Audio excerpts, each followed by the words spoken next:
I used to work the night shift at an old movie theater in a small town outside of Des Moines.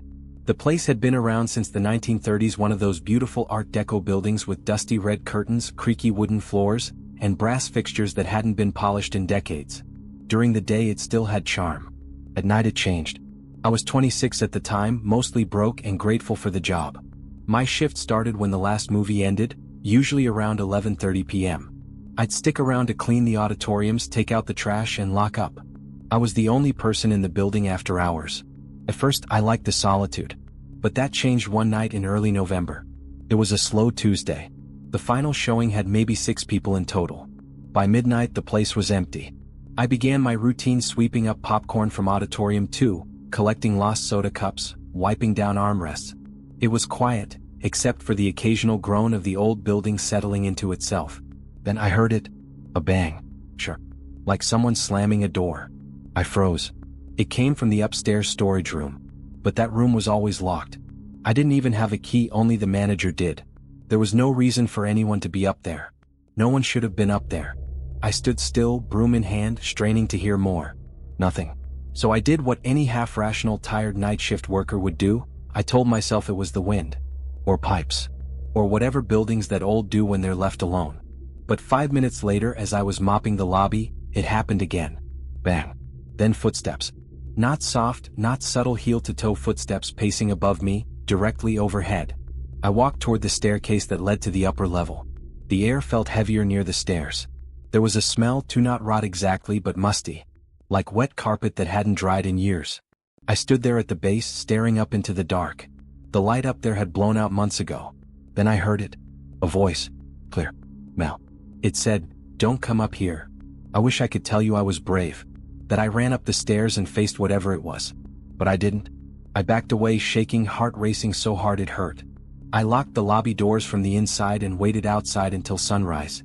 My manager laughed it off the next morning, said I was just tired, imagining things. But I know what I heard.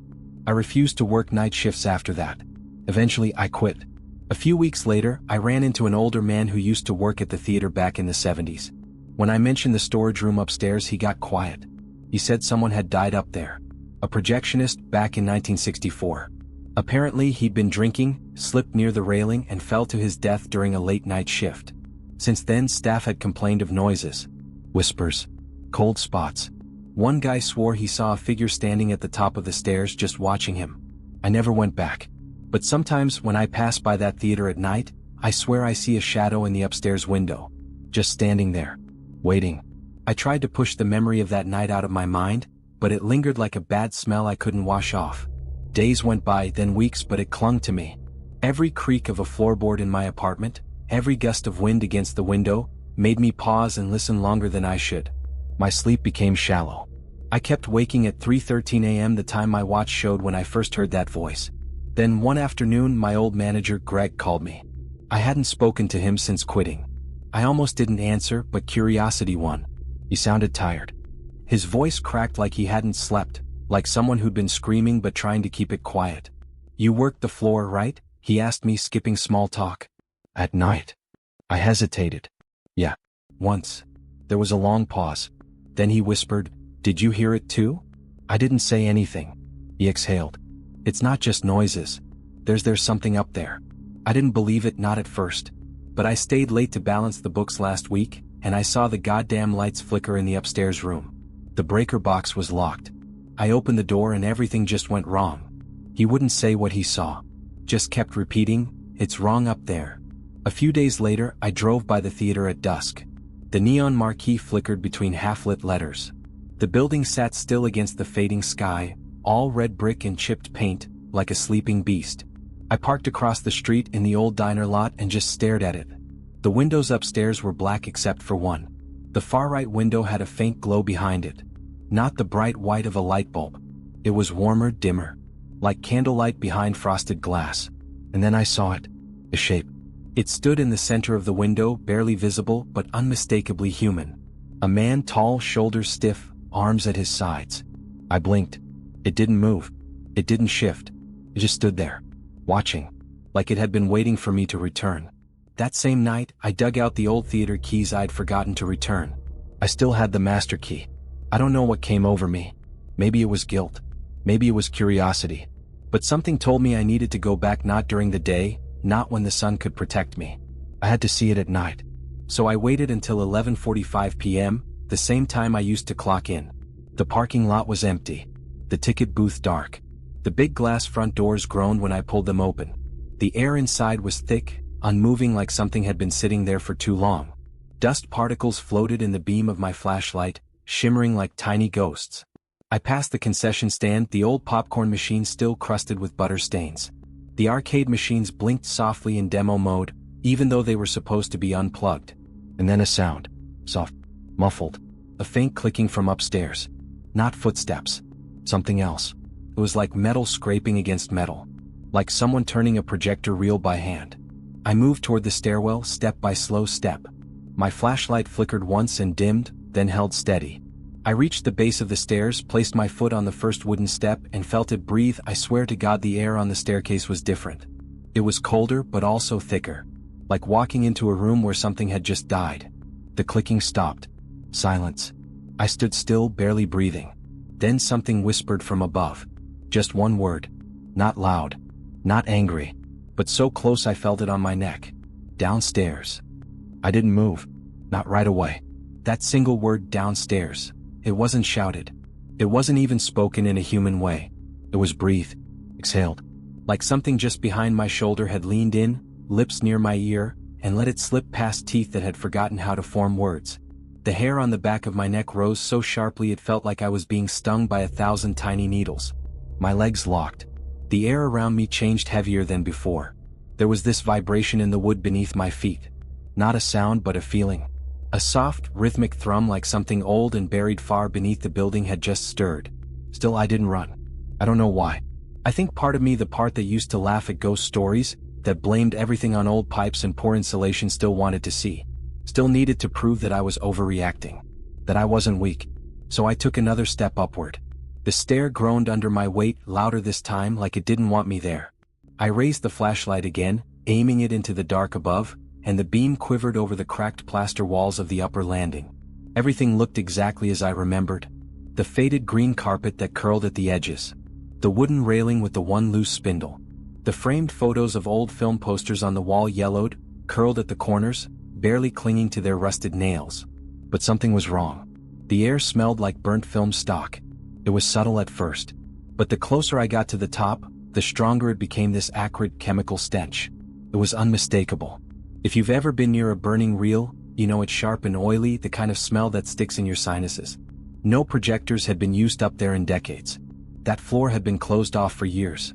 The room at the end of the hall had been locked since I started. But the smell was fresh. I reached the top landing. Slowly, I moved down the narrow corridor. The light from my flashlight bounced erratically now, flickering for no reason. Batteries were new. Connections tight. And yet, the beam trembled as if it too was afraid of what was ahead. The clicking sound resumed. Closer. Sharper. Rhythmic. It came from the projection booth. The locked room. Only now the door wasn't locked. It stood ajar. The handle, that same brass one I had tried so many times out of curiosity in the past, hung at an unnatural angle, bent downward like someone had twisted it with inhuman force. The door itself was bowed inward, as if something inside had pressed against it for a long time. I reached out. My fingers hesitated an inch from the wood. The temperature dropped. It wasn't just cold, it was dead. Like the moment before you open a morgue drawer. My skin prickled. Breath clouded in the air. The kind of cold that sinks into the bone. Still, I pushed the door open. It creaked slowly, resisting at first, then giving way with a soft groan. Inside, the booth looked untouched at first glance. Dust lay thick across everything: the reel cabinets, the wooden chair, the heavy mechanical projector that hadn't worked in decades. But there was something off about the dust. It had been disturbed. Swept aside in two perfect footprints. Boot prints. Leading toward the projector. And then vanishing. I stepped inside. The air was stifling, despite the cold, like walking into a coffin that someone had just opened. The smell of burnt film was strongest here. I saw what was causing it. There was a spool of film running through the old projector, threaded carefully, expertly, but it wasn't moving. The clicking was coming from the reel itself, which was spinning slightly on its own, clicking back and forth, like it couldn't decide whether to rewind or advance. I knelt to look closer. And then I heard something that I will never forget. A whisper deep in the machine. Not from behind me. Not from the hall. Inside the projector. It said, "He never left." The bulb flashed. Just for a split second. And on the bare white wall opposite the machine for less than a heartbeat an image flickered. It was a man's silhouette. Slumped. Head tilted. Rope around the neck. Then gone. I stumbled back. Hit the door frame with my shoulder. The flashlight slipped from my hand and spun on the floor, casting sickening shadows against the walls. But I didn't pick it up. I couldn't. Because from the far corner of the room, where the light barely reached, something moved. Not fast. Not threatening. Slid. As if someone were dragging their hand slowly across the wall. And then came the sound. Not clicking. Breathing. I wanted to run. Every instinct I had screamed for it, the old primal fear that lives somewhere beneath our ribs, in that place we rarely access unless something truly unnatural presses against our reality. My legs twitched, ready to bolt, but I stayed. Because I wasn't sure I'd be allowed to leave. That breath, that slow, deliberate inhalation from the corner, it wasn't human. It was too slow, too steady. Like something ancient learning how lungs work. Trying to mimic us. I crouched, my back pressed against the wall, the flashlight still spinning in lazy circles near the door. Its beam dragged across the ceiling, catching fragments of dust like falling ash. The breathing continued, louder now, more confident, as if it knew I wasn't going anywhere. And then it spoke. Not words. Sounds. Choked syllables like someone trying to speak through water. Rewind. I didn't understand it at first. Then I realized the old projector was still gently rocking, its reel shifting back and forth, that same flickering motion, as if it were caught in a memory. Or playing one. Rewind. The word made sense now. It wasn't just what the machine was doing. It was a command. I looked at the film threaded through the projector. The celluloid was degraded, the frames barely visible under the dust. But through the grime I could make out faint, flickering images, not of movies but of people. Places. Theaters. Empty chairs. Faces in the dark, blurred and distant, like old security footage burned onto tape. And then one face turned. Sure. Focused. Watching me. It was a man. Mid-50s, balding, wearing a projectionist uniform from a bygone-era, suspenders, a name patch faded with time. His mouth was open just slightly. His eyes wide. There was something broken in the way he stared through the frame. And then frame by frame his head began to lower.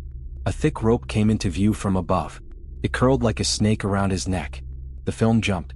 The reel snapped forward. And suddenly the image cut to darkness. The breathing in the room stopped. So did everything else. No sound. No wind.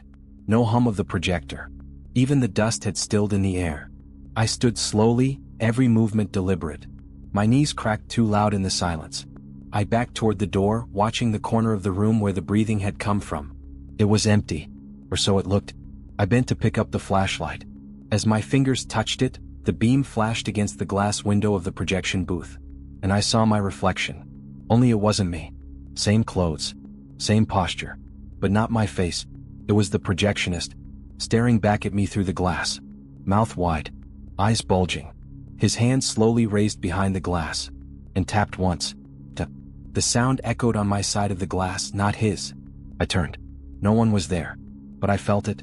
I felt him behind me, not watching, waiting. I ran. Down the stairs, across the lobby. The light from the arcade machines flickered violently now, blinking on and off in chaotic patterns. One machine turned itself on, playing an 8-bit tune warped into a funeral dirge. The air smelled like scorched metal. I hit the front doors, pulled hard, they didn't move. I pulled again, using my entire body locked. Behind me, I heard the unmistakable squeal of the projector rolling again. But I hadn't restarted it. A warm gust of air blew across the back of my neck. Not cold now. Warm. Like breath. Too close. Much too close. And then a whisper. Not loud. Not angry. But final. Now you remember. The doors gave way. I stumbled into the night, falling hard onto the pavement. I didn't look back. I crawled to my car, barely managing to unlock it with shaking hands. I drove too fast, headlights swinging wild over empty streets. I didn't stop until I reached home. I locked every door. Closed every curtain. Sat in silence until dawn. But it didn't end there. For weeks afterward, I found old movie stubs inside my apartment. Torn tickets with dates that didn't exist. Yellowed film reels on my doorstep, wound too tightly, smelling of smoke and vinegar. And sometimes, at night, when everything is quiet, I swear I hear the clicking again. Faint, from the other room. A projector that doesn't exist in a house that never had one. And when I check the walls, I find shadows. Shadows of people sitting quietly watching. The end. Or at least that's what I keep telling myself. Because something in the dark still wants me to rewind. Don't forget to subscribe and like if you like this story.